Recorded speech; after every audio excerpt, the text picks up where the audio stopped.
Bonjour à tous. Aujourd'hui, nous allons résoudre un exercice classique des concours d'accès aux grandes écoles d'ingénieurs, parfaitement adapté au programme de la première année Bac PC. Regardez bien les données qui s'affichent. Nous avons deux nombres complexes, a égale i racine de 3 et b égale racine de 3 exponentielle de i pi sur 3. On nous précise que a, lambda, et b sont trois termes consécutifs d'une suite géométrique. Notre objectif est simple mais crucial. Trouver le module r et l'argument θ de lambda. C'est un test typique sur votre agilité avec les formes polaires.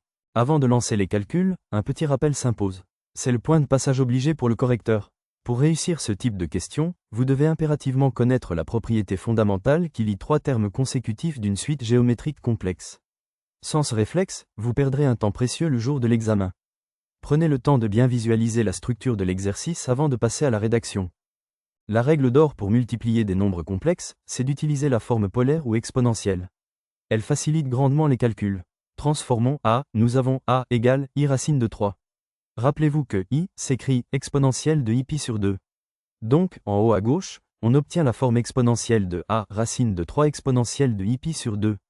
Pour b, nous l'avons déjà sous la forme racine de 3 exponentielle de i pi sur 3. Maintenant que nous avons nos deux formes exponentielles, le plus dur est fait. Tu vois pourquoi? Parce que multiplier des exponentielles, c'est simplement additionner des arguments. Passons à la mise en équation. La condition indispensable ici est la propriété de la suite géométrique. Pour trois termes consécutifs, le terme du milieu au carré, ici lambda au carré, est égal au produit des deux autres, a fois b. C'est la rédaction type attendue au bac. On injecte alors nos formes exponentielles dans l'égalité. Regardez le calcul au centre. Lambda au carré est égal au produit de racine de 3 exponentielle de i pi sur 2 par racine de 3 exponentielle de i pi sur 3. Calculons ce produit étape par étape. Pour les modules, racine de 3 fois racine de 3 nous donne 3. Pour les arguments, on applique la règle. L'argument de z1 fois z2 est la somme des arguments. On additionne donc pi sur 2 et pi sur 3. En réduisant au même dénominateur 6, on obtient 3 pieds plus 2 pieds, ce qui nous donne 5 pieds sur 6. Attention, n'oubliez surtout pas cette étape. Nous cherchons lambda, écrit sous la forme r exponentielle de iθ. En élevant lambda au carré, on obtient r au carré exponentielle de i de θ. Nous arrivons alors à cette équation cruciale qui lie notre inconnu au résultat du produit a fois b.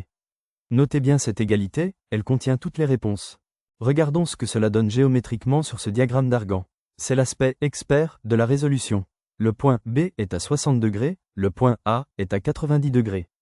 Comme lambda est le terme central d'une suite géométrique, il se situe exactement entre les deux. On observe une rotation de 15 degrés pour passer de B à lambda, puis encore 15 degrés pour arriver à A. Remarquez aussi que les modules de A, lambda et B sont tous égaux à racine de 3. Cette vision géométrique vous assure que vos calculs sont justes avant même de finir. Concluons par identification des modules et des arguments. On a r au carré égale 3, donc comme r est un module, r égale racine de 3. Pour l'argument, 2θ est égal à 5 pieds sur 6. En divisant par 2, on trouve θ égale 5 pieds sur 12. On regarde les propositions du concours. L'option C correspond exactement à nos calculs. C'est là où beaucoup se trompent en oubliant de diviser l'argument par 2, alors reste bien vigilant jusqu'au bout. L'option C est la bonne réponse.